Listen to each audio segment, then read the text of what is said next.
Bom dia, mais uma vez aqui em Jijoca de Jericoacoara, canal da Missão Ressignificar. Meu nome é Edson.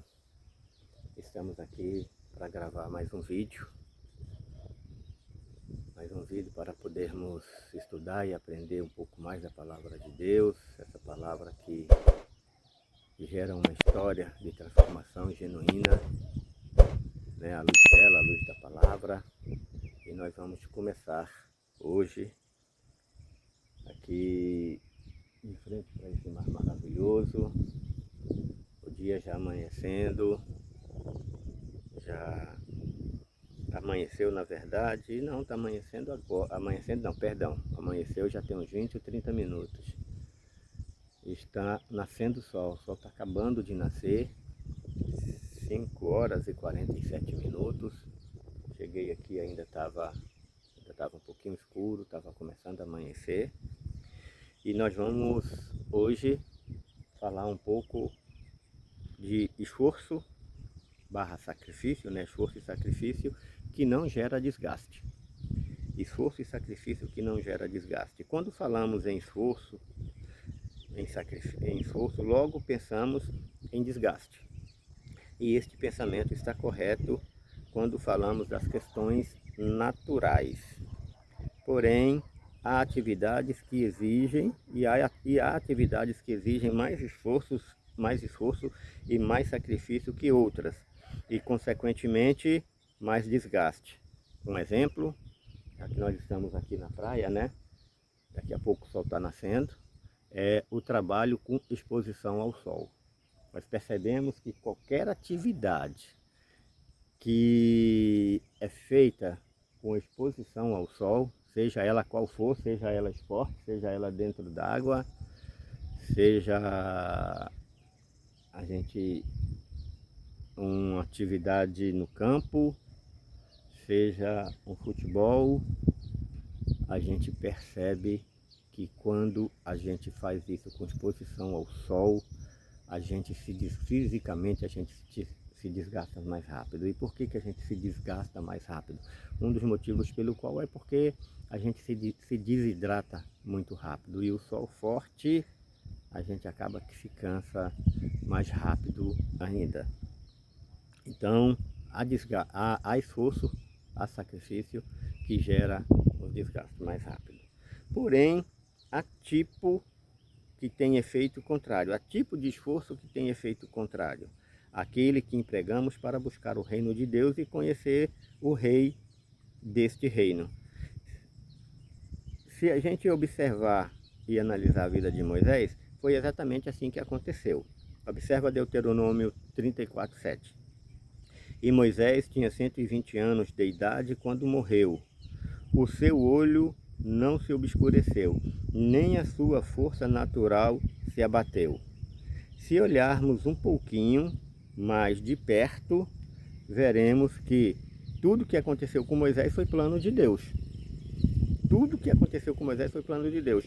Porém, em determinado momento, ele teve que escolher se manteria o curso de sua vida na forma planejada por Deus. Então, tudo que aconteceu na vida de Moisés já tinha sido planejado por Deus.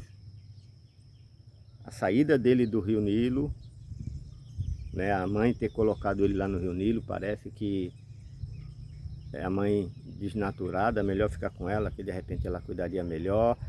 Se fosse nos dias de hoje, a gente ia falar que uma mãe desnaturada, colocar lá no filho, solto, vagando sozinho, mas a filha estava cuidando e era a propósito, porque foi a filha do faraó iria resgatá-lo, ele iria estar sendo cuidada dentro do próprio reino de Faraó, para que mais tarde, diante de todo o aprendizado dele, para que mais tarde ele viesse ser o libertador do povo de Israel. E nós observamos que toda a nossa vida, todos nós somos assim, com Moisés também não foi diferente, nós traçamos planos. Nós traçamos planos. Deus também traça planos para nós. Nós traçamos os nossos planos e Deus traça os nossos planos. A questão é de que forma a nossa vida será conduzida, pelo nosso ou pelos planos de Deus? De que forma? Eu vou conduzir a minha vida do momento em que eu tenho consciência, em que eu tenho poder por ela, em que eu tenho poder de decisão. Eu vou conduzir da forma que eu planejei, ou eu vou permitir que a minha vida seja conduzida da forma que Deus planejou? Não é fácil, né? De que forma? De que forma nós vamos buscar a conhecer a Deus e de que forma nós vamos buscar a conhecer o seu reino? Em obediência, como Moisés, ou em desobediência? Sim, há duas formas de se conhecer a Deus e conhecer o seu reino. Há duas formas: a fácil e a difícil. A fácil, claro, na obediência; a difícil, claro, quando a gente acaba desobedecendo. Vejamos algumas situações onde Deus começa a planejar a nossa vida e vem a questão da obediência ou a questão da desobediência. Alguma forma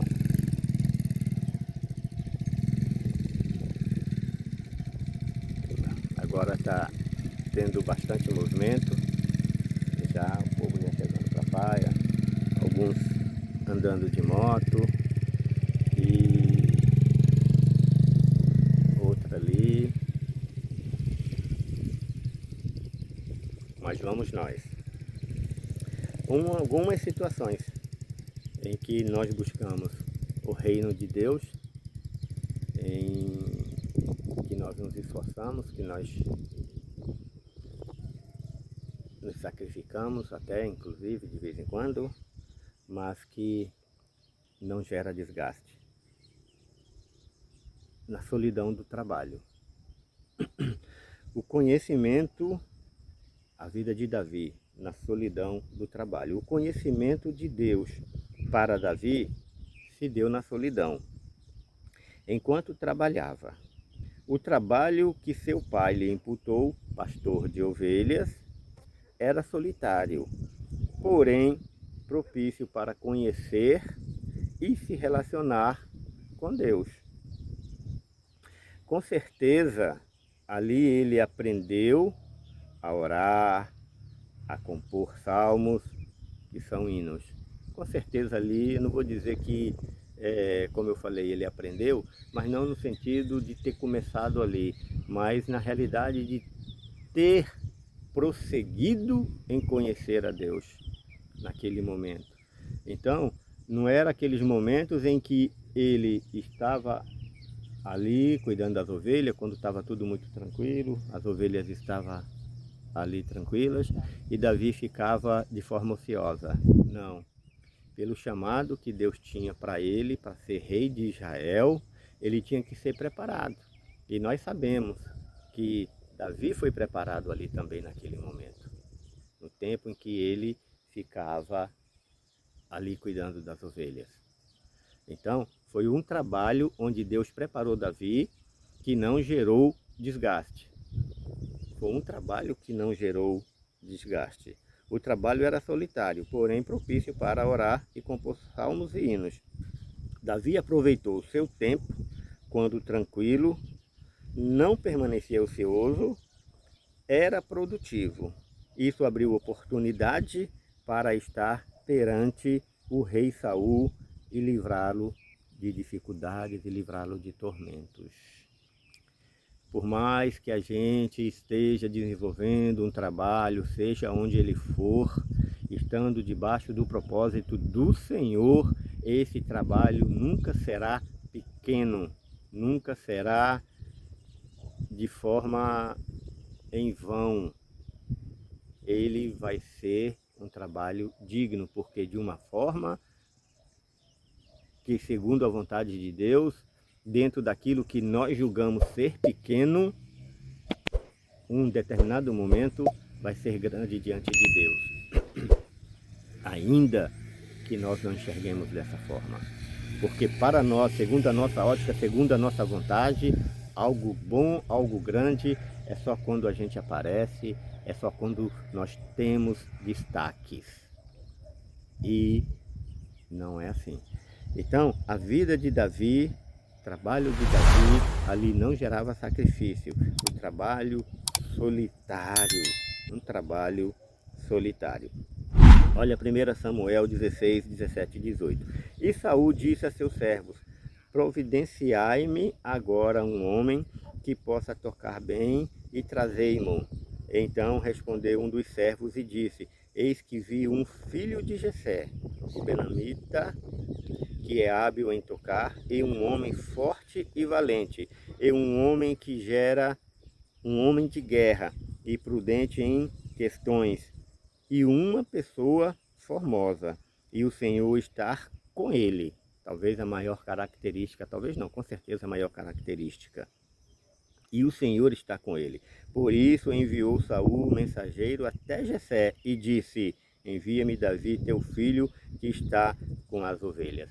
Não há trabalho digno, não há trabalho que não seja transformado em algo grandioso por Deus. Um trabalho que aparentemente não era um trabalho de louvor, até porque o momento em que eles estavam vivendo já era um momento ali próximo, iam viver um movimento próximo de guerra com os filisteus, e de repente naquele trabalho em que Davi vai se desenvolvendo, ele está sendo preparado para a batalha. Ele está sendo preparado para poder aceitar o propósito de Deus na vida dele.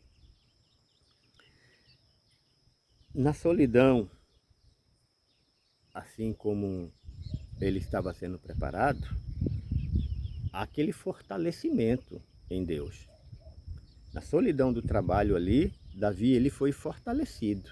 Ele não só foi preparado, mas ele foi fortalecido. Apesar de ser mirradinho, talvez assim como eu, ele foi preparado e ele foi fortalecido. E ele foi habilitado em guerra. E Davi disse a Saul: o teu servo cuidava das ovelhas do seu pai, quando apareceu um leão e um urso e tomou um cordeiro do rebanho. E eu saí atrás dele, e o feri, e o livrei da sua boca, e quando ele se levantou contra mim, eu o peguei pela barba, e o feri, e o matei. O teu servo matou tanto o leão como o urso, e este filisteu incircunciso será como um deles, pois está desafiando os exércitos do Deus vivo. Além disso, disse Davi: o Senhor que me livrou da pata do leão e da pata do urso, livrar-me-á da mão deste filisteu. E Saul disse a Davi: vai, o Senhor seja contigo. O Deus já era com ele. Um homem natural. Nós vimos aí alguns dias atrás a questão da força, quando nós estudamos ser o melhor, pode não ser a melhor opção. Nós estudamos Sansão, falamos um pouco sobre Sansão, da força de Sansão, que a força que Sansão tinha não era a força física que era gerada dele, simplesmente, mas era o agir de Deus na vida dele, quando Deus vinha e se apossava de Sansão de tal maneira. Aqui não foi diferente.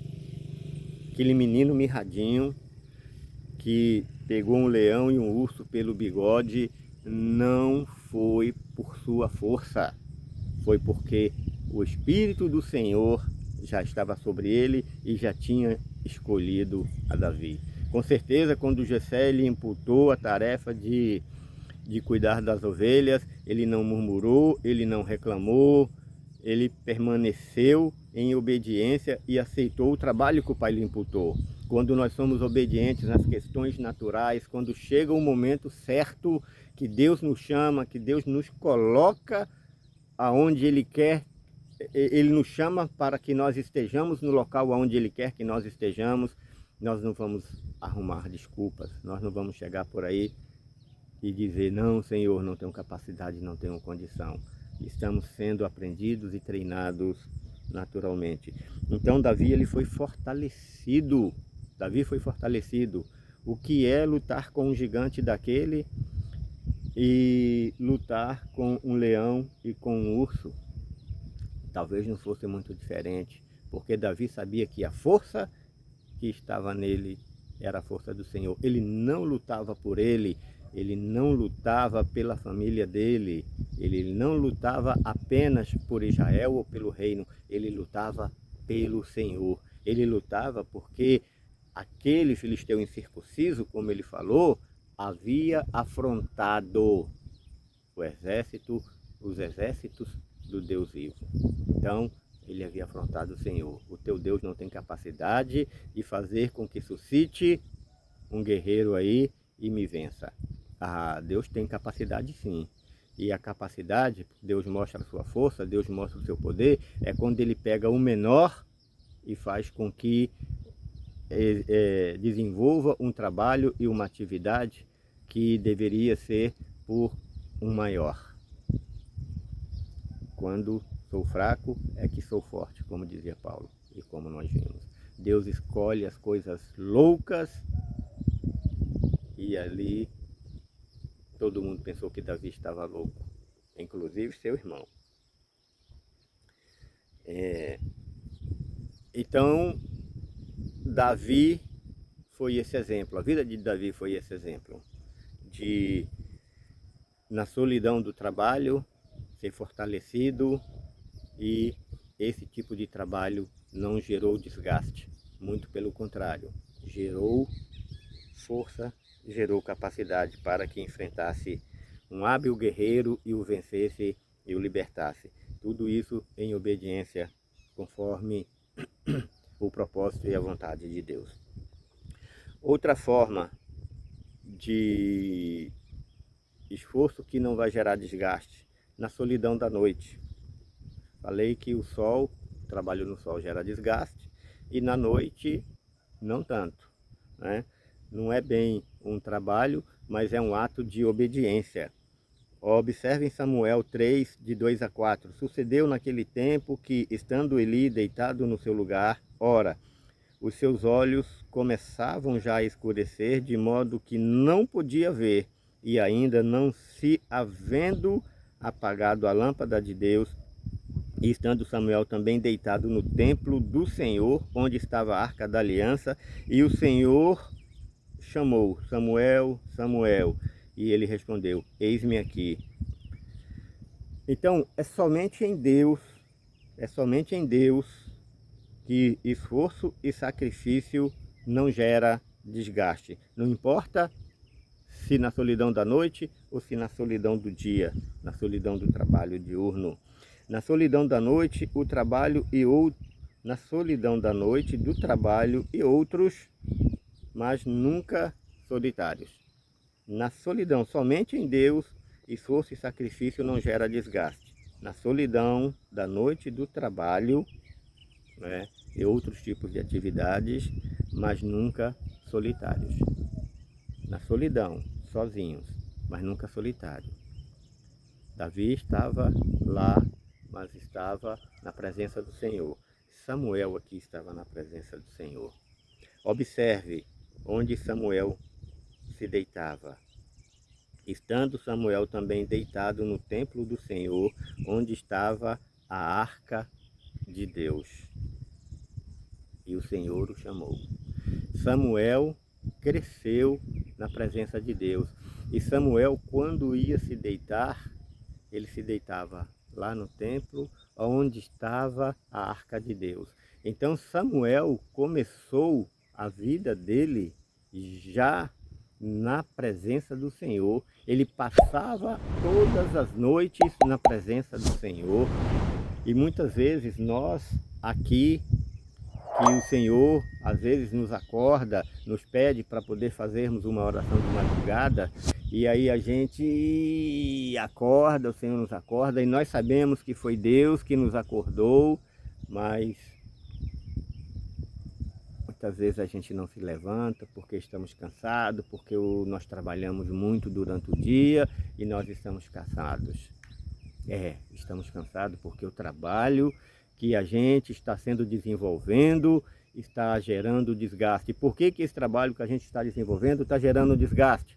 Mesmo como na maioria de nós, sentado atrás de uma mesa, em uma sala com ar-condicionado, e ainda gera desgaste. Porque o trabalho que nós estamos fazendo, não estamos desenvolvendo como se fosse para o Senhor. Davi desenvolvia o trabalho lá com as ovelhas, como se fosse para o Senhor. E ali ele foi fortalecido, e ali ele foi preparado para a guerra e para a batalha. E hoje, na grande maioria das vezes, nós desenvolvemos o nosso trabalho para podermos receber o nosso salário e nos deleitarmos com soldo, com esse salário. Observa aqui onde eu estou. Moro em Brasília, a mais de 2.000 quilômetros daqui, de Jericoacoara, está a 300 quilômetros de Fortaleza, aqui no Ceará.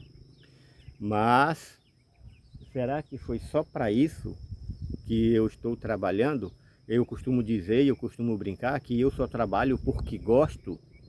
Eu só trabalho porque gosto de viajar, porque gosto de comer bem, porque gosto de me vestir bem, porque gosto disso, porque gosto daquilo. É uma brincadeira, mas se a gente for observar, a realidade é que a grande maioria das pessoas, e em grande parte, a grande maioria dos cristãos fazem exatamente isso. Nós colocamos o nosso trabalho à disposição, nós colocamos o que nós recebemos do nosso trabalho à disposição do Senhor. Porque quando nós colocamos, o Senhor não toma tudo para Ele.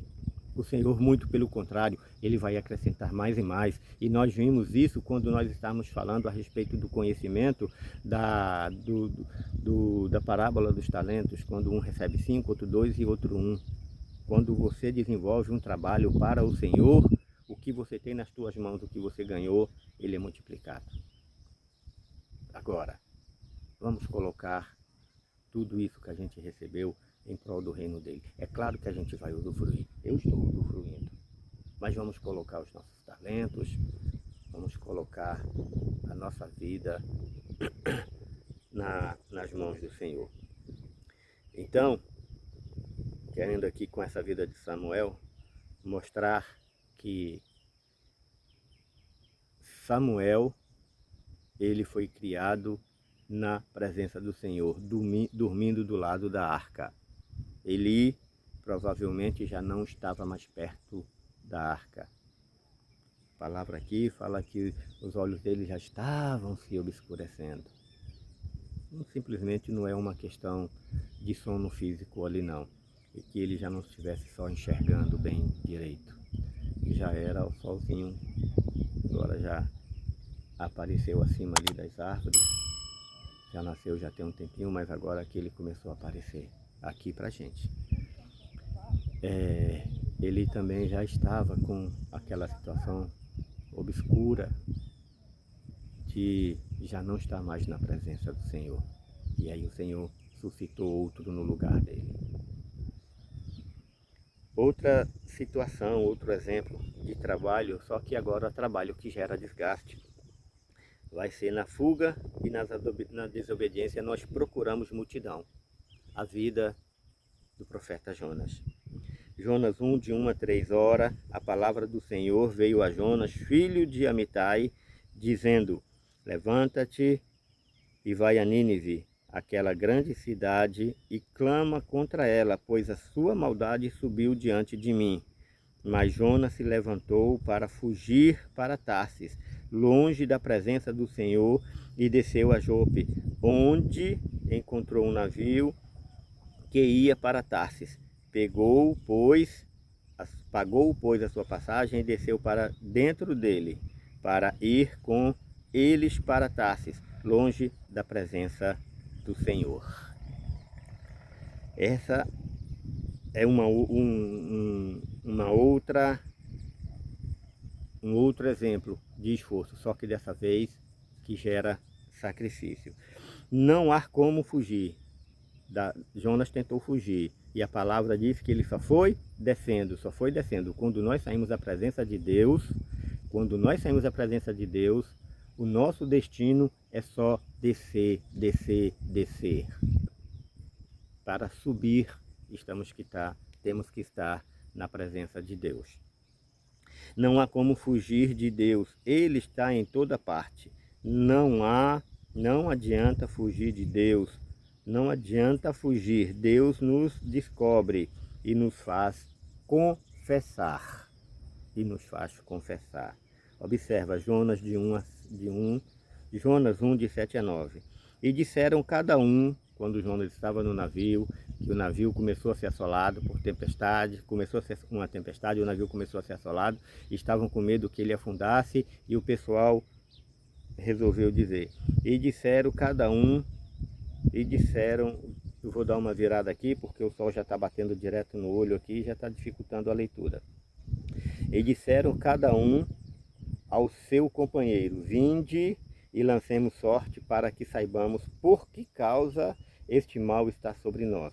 Assim eles lançaram sorte e a sorte caiu sobre Jonas. Então eles lhe disseram, diga-nos, lhe pedimos, por que causa de quem este mal está sobre nós? Qual é a tua ocupação, de onde vens, qual é a tua terra e de que povo tu és? E ele lhe disse, eu sou hebreu e temo ao Senhor, mas estava em desobediência. E o Deus do céu,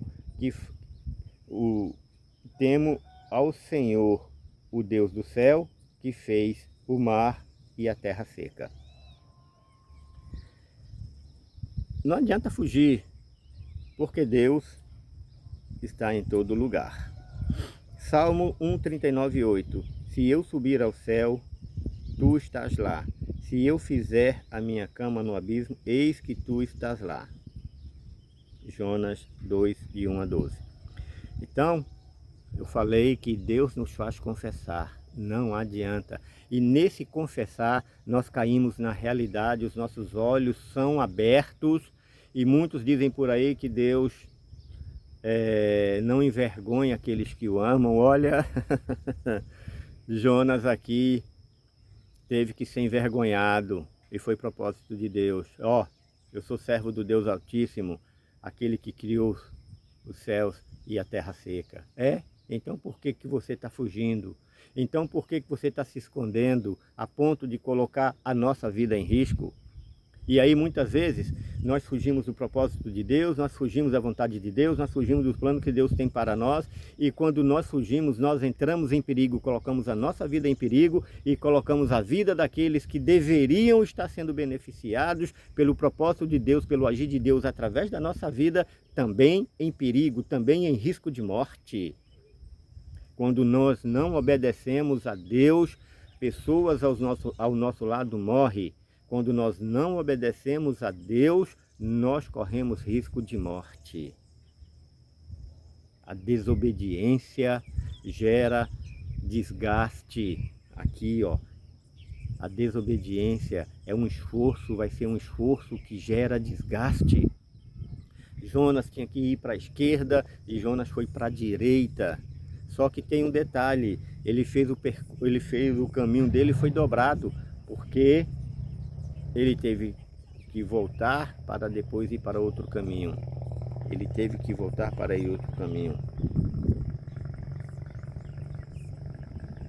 Então, ele disse que era servo do Deus vivo. E ele lhe disse, e aí o Salmo 139:8 diz, se eu subir ao céu, tu estás lá. Se eu fizer a minha cama no abismo, eis que tu estás lá. Jonas 2:1-2. Então Jonas... Está tudo aqui ligado, eu esqueci de pôr separação. Se eu fizer a minha cama no abismo, Deus vai estar lá. Se eu subir ao céu, Deus vai estar lá. Jonas teve que confessar. Jonas se escondeu. E por conta da desobediência dele, Jonas foi jogado ao mar. Só que Deus tem um propósito. E Deus foi misericordioso. Deus é sempre misericordioso. Jonas foi tragado por um peixe, ficou no ventre do peixe ali 3 dias e ali Jonas reconheceu. E ali Jonas se reconheceu. Então Jonas, no ventre do peixe, orou ao Senhor, seu Deus, e disse: Na minha angústia clamei ao Senhor, e ele me respondeu do ventre do abismo. E ele me respondeu: Do ventre do abismo gritei, e tu ouvistes a minha voz. Não há lugar, não há dificuldade, não há tribulação que nós estejamos passando, que a gente busque o socorro, que a gente grite por Deus e que Ele não ouça. Ou lá em cima no céu, ou lá embaixo no abismo, Ele vai estar. A desobediência de Jonas fez com que o ventre do peixe, fez do ventre do peixe a sua cama.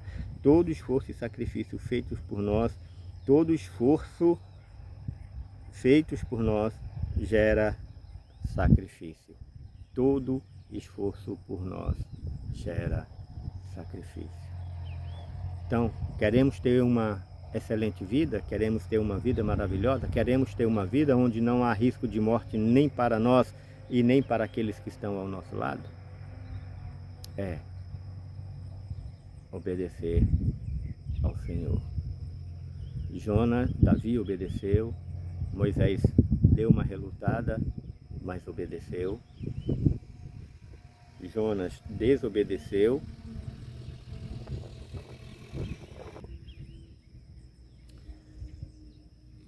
Então, não adianta fugir. Observe que nós lemos Salmo 139, 8. Se eu subir ao céu, tu estás lá. Se eu fizer a minha cama no abismo, eis que tu estarás lá.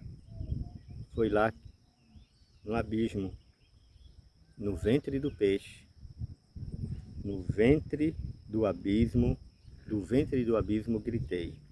Se fizer a minha cama no abismo, diz o salmista. E aí Jonas fez do ventre do peixe o abismo. E aí ele disse: Eis que Deus me respondeu quando eu gritei. De onde ele gritou? Do ventre do abismo. E Deus ouviu a sua voz. Não vamos fazer a nossa cama no ventre do abismo. Não vamos permitir que esse Salmo 139, no que diz respeito fazer a nossa cama no abismo, andar em desobediência, para que depois a gente tenha que gritar por socorro. Vamos andar no caminho da obediência, vamos andar na melhor forma, vamos andar na forma fácil, na presença do Senhor. Vamos dizer sim para Ele, todas as vezes que Ele nos chamar, todas as vezes que Ele nos pedir algo. Amém? Deus abençoe a todos.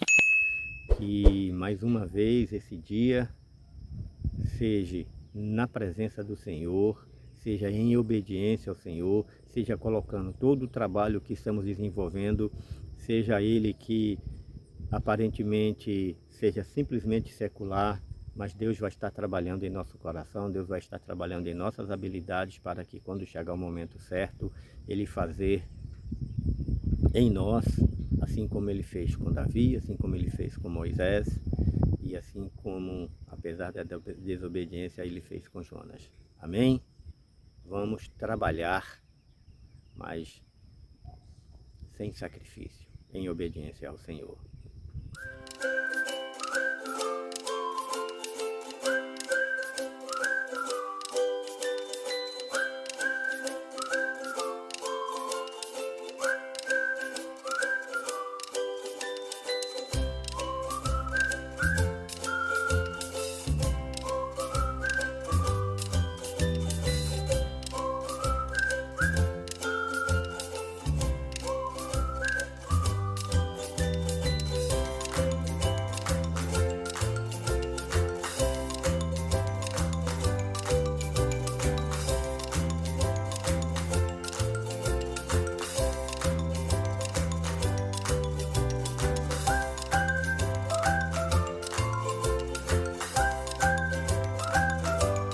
Senhor, te louvamos, te glorificamos, te damos graças mais uma vez, por essa oportunidade de estarmos na Tua presença, por essa oportunidade de nossos olhos serem abertos e sermos tocados, Pai amado, todos os dias por Tua palavra, sabendo, reconhecendo que o Senhor é o nosso Deus, sabendo, reconhecendo e lhe imputando, Pai amado, todas as situações que nós achamos que muitas vezes somos nós que guerreamos e nós que vencemos, mas nós sabemos, Pai amado, que conforme a Tua palavra, o Senhor está ao nosso lado em todos os momentos, não importa onde nós estamos, o Senhor está preocupado e sempre traçando planos para nós. Que o Senhor adentre o nosso coração, que o Senhor nos faça entender, Pai amado, e conhecer, que o Senhor nos dê sabedoria para voltarmos para Ti urgentemente, inclusive, Pai amado, fazendo com que muitas vezes o nosso esforço e o nosso sacrifício, ainda que a gente pense que está sendo desgastoso, mas ele não está, Pai amado. E quando eu falo em esforço, quando eu falo em sacrifício, Pai amado, não é aquele sacrifício por mim, porque o Teu Filho já fez o sacrifício.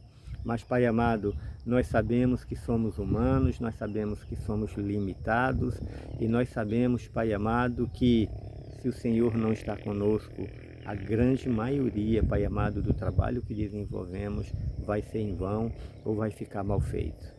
O Teu Espírito Santo é que nos capacita, é o Senhor quem nos fortalece. E partindo daí, Pai amado, não permita que nós venhamos, Senhor Jesus, a nos desviar dos Teus caminhos, a dizer não, Pai amado, para os Teus propósitos, a colocar a nossa vida e a vida daqueles que estão ao nosso redor, inclusive, Pai amado, daqueles que nós ainda nem conhecemos e nem sabemos onde estão, porque em um determinado momento o Senhor vai nos colocar na frente dele.